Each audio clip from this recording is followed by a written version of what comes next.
بسم اللہ الرحمن الرحیم۔ مفتی عبدالشکور فائق صاحب، ان کا ایک آڈیو کلپ مجھے ملا تھا، تو جس میں انہوں نے قرات خلف الامام کے حوالے سے کچھ دلائل کا ذکر دے کر عوام کو دھوکہ دینے کی کوشش کی تھی، تو میں نے اس کا مختصر سا جواب نقل کر دیا۔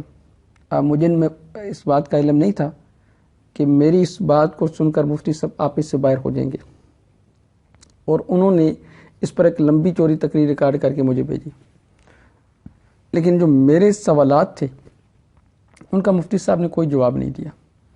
نفس مسئلہ صرف یہ تھا، مقتدی امام کے پیچھے قرات کرے گا یا نہیں کرے گا۔ تو انہوں نے جو دلائل بیان کیے تھے، میں نے ان دلائل کی وضاحت کر دی کہ مقتدی امام کے پیچھے قرات نہیں کرے گا، جبکہ اکیلا آدمی اور امام جو ہے یہ سورہ فاتحہ پڑھیں گے۔ اگر یہ سورہ فاتحہ نہ پڑھیں تو اس کی نماز نہیں ہوتی۔ تو مفتی صاحب نے نفس مسئلہ کو چھوڑ کر وہ دائیں بائیں کی گفتگو کرنی شروع کر دی۔ اصل بات کو مفتی صاحب نے چھوڑ دیا۔ اب مفتی صاحب نے کیوں چھوڑا یہ مجھے پتہ نہیں ہے، لیکن مفتی صاحب کے انداز سے مجھے ایک بات کا شدت کے ساتھ احساس ہوا کہ اہل حدیثوں کے بارے میں، یعنی غیر مقلدین کے بارے میں جو یہ بات مشہور ہے کہ یہ حدیث کے نام پر دھوکہ دیتے ہیں، مفتی صاحب کے بارے میں میرا ایسا گمان نہیں تھا، لیکن مفتی صاحب بھی بالکل سیم اپنی جماعت کے نقش قدم پہ چل رہے ہیں۔ اب مفتی صاحب نے اپنے کلپ کے اندر چند باتیں کی۔ اب میں مفتی صاحب کی باتوں کا جواب دے رہا تھا، میں مصروف تھا، تو ظاہر بات ہے کہ میں مفتی صاحب کا کلپ تھوڑا تھوڑا سن کر اس کا جواب دے رہا تھا۔ تو مفتی صاحب نے کہا جی کہ آپ دوسروں کو اگر سناتے ہیں تو خود بھی سننے کا حوصلہ پیدا کریں، لوگوں کو سناتے ہیں سننے کا بھی حوصلہ پیدا کریں۔ مفتی صاحب میں نے ترتیب کے ساتھ آپ کی 3 باتوں کا جواب تو دے دیا تھا، تھوڑا سا آپ انتظار اور کر لیتے تو باقی باتوں کا جواب بھی آ جاتا، لیکن نہ جانے آپ کو کس بات کی جلدی تھی۔ چلے کوئی بات نہیں، میں اس سے پریشان بھی نہیں ہوتا اور ناراض بھی نہیں ہوتا۔ اچھا، مفتی صاحب نے اس پر سب سے پہلے جو بات کی کہ جی آپ، مجھے لوگ کہتے ہیں جی کہ آپ صرف غلطیاں نکالتے ہیں، تو ایسی غلطیاں نہ کیا کریں۔ پھر مفتی صاحب نے ایک دعویٰ کیا، کہا جی کہ اگر اس فقیر کی غلطی نکالی جائے، دھڑلے کے ساتھ کہا، اس فقیر کی غلطی نکالی جائے تو یہ ہٹ درم نہیں ہے، بلکہ دعائیں بھی دے گا اور کھلے دل سے اس بات کو تسلیم بھی کرے گا۔ جناب کبھی آپ اس فقیر کی غلطی نکال کے دیکھیں، آپ کا شکریہ بھی ادا کرے گا، آپ کے لیے دعا بھی کرے گا۔ اس طالب علم کے پاس وہ دل و گردہ، وہ حوصلہ ہے جو اپنی غلطی مان کر اس پر اصلاح کی کوشش کرتا ہے اور دوسروں کو دعا بھی دیتا ہے۔ تو اس پر میں نے کہا تھا کہ مفتی صاحب، میں نے جو سعید بن خزیمہ کے حوالے سے آپ نے حدیث پڑھی تھی، اس میں رجل کے الفاظ نہیں ہیں۔ جو حدیث آپ نے پڑھی ہے تو یہ آپ نے نبی اکرم صلی اللہ علیہ وسلم پر جھوٹ بولا ہے اور عوام کو دھوکہ دینے کی کوشش کی ہے۔ یعنی ہم سے اگر زیر زبر کی غلطی ہو جائے تو آپ وہ آسمان سر پہ اٹھا لیتے ہیں، اور اگر آپ حدیث کے اندر ایک لفظ کا اضافہ کر دیں تو اس سے آپ کی شان کے اندر بھی کوئی فرق نہیں پڑتا، حدیث پر بھی کسی قسم کی کوئی زد نہیں پڑتی۔ تو محدثین نے پھر اتنی احتیاط کیوں کی حدیث کو نقل کرنے میں؟ اس پر مجھے ایک بات یاد آ گئی کہ مفتی صاحب کی مثال تو ایسے ہے کہ چور مچائے شور، کہتے ہیں دوسروں کو نصیحت اور خود میاں فضیت۔ پنجابی کے اندر ایک محاورہ ہے، ہمارے ہاں بولا جاتا ہے کہ چھاننے نے لوٹے سے کہا کہ 2 موریا۔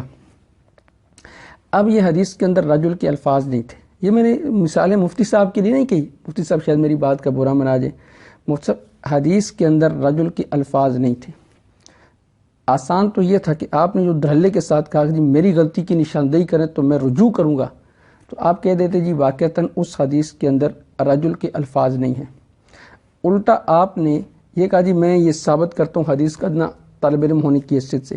پھر آپ نے کیا بات کی؟ آپ نے اپنی کلپ میں 6 منٹ اور 35 سیکنڈ سے کچھ پہلے آپ نے کہا جی اہل حدیث کا ادنا سا طالب علم بھی جانتا ہے کہ ایک لفظ اس حدیث میں نہیں آیا اور دوسری سند میں آیا ہے تو اس حدیث کے ساتھ بیان کیا جا سکتا ہے۔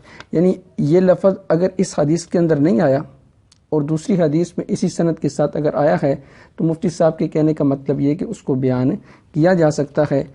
تو پھر مفتی فرماتے ہیں کہ لوگوں کو مجھ سے دور کرنے کے لیے یہ نہ جانے کیا کیا کرتے ہیں، ڈر نہیں لگتا ان کو۔ آپ کو پورا حوالہ عرض کرتا ہوں کہ الرجل کے لفظ جو میں نے پڑھے ہیں ان کی حیثیت کیا ہے۔ حدیث کا ایک ادنا سا طالب علم بھی جانتا ہے کہ ایک لفظ اگر کسی ایک سند میں نہیں آیا، ایک سند کے ساتھ آنے والے متن میں نہیں آیا، دوسری جگہ پر موجود ہے، سند اس کی صحیح ہے، تو وہ اس حدیث کے ساتھ بیان کیا جا سکتا ہے اسی کے حوالے کے ساتھ۔ لیکن آپ نے اس بات کو بہت زیادہ ایشو بنا کے لوگوں کو مجھ سے دور کرنے کے لیے، متنفر کرنے کے لیے اور اپنی پاپولیرٹی کے لیے نہ جانے کیا آپ کرتے ہیں۔ اللہ سے ڈر نہیں لگتا حضور والا جب آپ اس طرح کے کام کرتے ہیں؟ حضور والا جب آپ اس طرح کے کام کرتے ہیں تو مفتی صاحب میں آپ سے اس طرح گزارش کروں گا کہ حدیث کا ادنا سا طالب علم اس بات کو جانتا ہے کہ اگر وہ لفظ اس حدیث کے اندر نہ ہوں لیکن اسی کی سند میں، اسی حدیث کی کسی اور سند میں وہ لفظ آ جائے تو ان کو بیان کیا جا سکتا ہے۔ تو میں نے جو بخاری شریف کی حدیث پیش کی تھی واللیل اذا یغشی والنہار اذا تجلی، میں نے اس سے پہلے وضاحت بھی کی تھی کہ یہ امام بخاری رحمہ اللہ تعالی نے 6 مقام پر یہ حدیث نقل کی ہے۔ 3742 میں نے حدیث پڑھی، وہی حدیث ابو درداء رضی اللہ تعالی عنہ کی بخاری میں 4943 بھی تھی۔ تو میں نے کہا جی کہ اس میں اب لوگ انکار کرتے ہیں، یعنی لوگ منع کرتے ہیں، تو آپ نے کہا جی آپ نے اس پر کہا کہ میں اللہ کی عزت کی قسم کھا کر کہتا ہوں کہ یہ الفاظ بخاری کی حدیث 3742 میں نہیں ہے۔ ابو درداء رضی اللہ تعالی عنہ نے کہا کہ یہ حدیث مجھے نبی صلی اللہ علیہ وسلم نے اپنے سامنے بٹھا کر یا میں نے ان کے سامنے بیٹھ کر پڑھی، آج یہ لوگ مجھے منع کرتے ہیں، آج یہ لوگ مجھے منع کرتے ہیں۔ یہ الفاظ آپ نے حدیث کے بیان کیے صحیح بخاری کی 3742 نمبر پر، اور اللہ کی عزت کی قسم آپ کے بیان کردہ یہ الفاظ صحیح بخاری کی 3742 نمبر حدیث میں موجود نہیں ہیں۔ اب مفتی صاحب قاعدہ اور پیمانہ برابر ہونا چاہیے۔ اگر ایک لفظ الرجل جو حدیث آپ بیان کریں، حدیث بیان کریں، اس کے اندر نہ ہو اور اس کی سند میں کہیں اور آ جائے، آپ کے لیے وہ بیان کرنا جائز ہے، اور میں اگر ایک حدیث بیان کروں اسی کی سند میں وہ الفاظ کسی اور مقام پر آ جائیں تو میرے لیے وہ بیان کرنے جائز کیوں نہیں ہے؟ یہ آپ نے عوام کو دھوکہ کیوں دیا ہے؟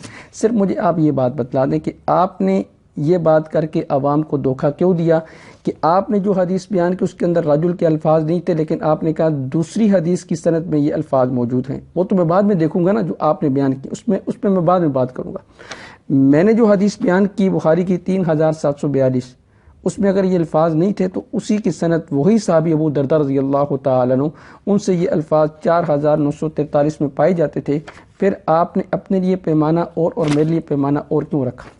عوام کو دھوکہ کیوں دیا؟ نمبر 1۔ نمبر 2، آپ نے ترمذی کی ایک حدیث پیش کی تھی 238 نمبر حدیث، اس میں آپ نے جب کہا کہ الحمدللہ پڑھے گا، اس کے ساتھ پھر آپ نے یہ کہا ایک روایت میں ہے کہ 7 سورت نہیں ملاتا۔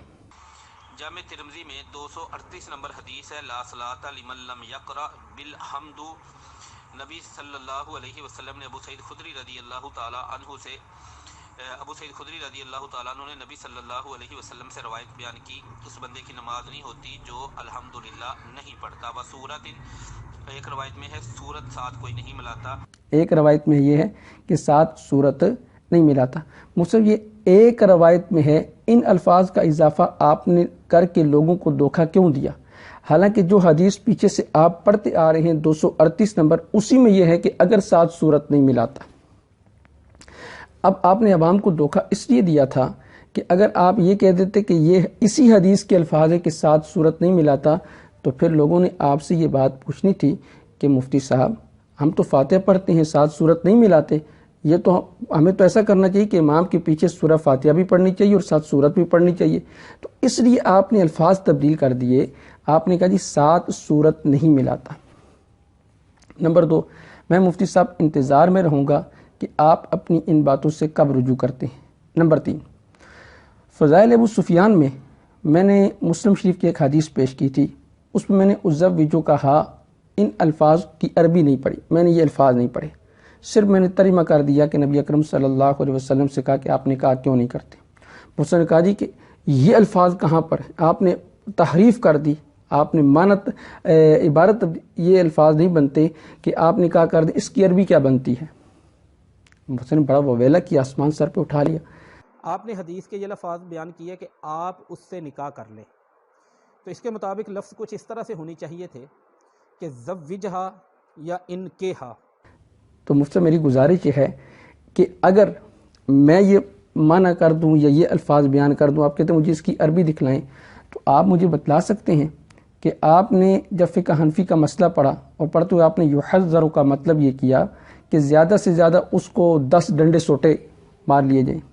یہ 10 ڈنڈے سوٹے آپ نے کس عبارت کا معنی کی؟ آپ نے تو پیچھے لفظ پڑھا تھا یحذر. 10 ڈنڈے سوٹے مار دو. تو یحذر کا مطلب کیا یہ ہے کہ 10 ڈنڈے سوٹے مار لیجئے؟ اگر آپ یہ معنی عربی عبارت کا یہ معنی کر لیں تو آپ کے لیے کرنا جائز، اور اگر میں کر لوں تو میرے لیے کرنا ناجائز. یہ مجھے پیمانہ سمجھ نہیں آ رہا. اچھا، اس کے بعد آپ نے ایک بدائع الصنائع، اس کو آپ نے جو پڑھا مجھے اس پر ہنسی آئی کہ آپ ایک مدرس ہیں، آپ کہتے ہیں میں نفس مسئلہ سمجھتا ہوں، لیکن نہ جانے کیسے سمجھتے ہیں. یا تو آپ وقف کریں، آپ پڑھیں بدائع الصنائع، پھر تو بات سمجھ آتی ہے. آپ پڑھتے ہیں اب بدائع، یہاں آپ عین پر ضمہ پڑھ کے پھر آگے پڑھتے ہیں الصنائع. بدائع الصنائع. اب یہ حمزہ کون سا ہے؟ یہاں الف لام کو پھر پڑھا جائے گا یا نہیں پڑھا جائے گا یہ تو آپ بتائیں گے نا، یہ تو میں نہیں بتاؤں گا. یا تو آپ وقف کریں بدائع پڑھیں. مطلب میں اب یہ گزارشات کروں، یہ میں ساری گزارشات اس لیے کروں کہ یہ بات آپ نے چھیڑی ہے. اچھا، اس کے بعد آپ نے عبارت پڑھی انہ مخیر، یعنی اس کو اختیار دیا جائے گا، اور اس میں بھی آپ نے جو عبارت پڑھی یہ پڑھی ہے فی قراءۃ الفاتحہ. مطلب یہ البدائع، یہ کتاب موجود ہے میرے پاس جو آپ موبائل سے نکال کے چیک کر رہے تھے. بحمدللہ تعالی اس فقیر کے پاس یہ کتاب موجود ہے. اس میں آپ مجھے فی کے الفاظ نکال کے دے دیں کہ اس میں فی کے الفاظ کہاں پر آتے ہیں. فی قراءۃ الفاتحہ کہ وہ فاتحہ پڑھ لے آخری 2 رکعتوں میں. اس میں آتا ہے انہ مخیر بین قراءۃ الفاتحہ. فی کے الفاظ اس میں نہیں ہیں جو آپ نے فی پڑھا. اچھا، میرا سوال یہ ہے اگر آپ بینہ کو فی پڑھ لیں تو آپ کے لیے پڑھنا جائز. اب میرا انتظار رہے گا کہ آپ ان سے رجوع کس وقت کریں گے. پھر آپ نے ان الفاظ کا جو معنی کیا انہ مخیر بین قراءۃ الفاتحہ والتسبیح والسکوت، اس کا معنی آپ نے کیا تسبیح پڑھ لے، فاتحہ پڑھ لے یا خاموش کھڑا رہے.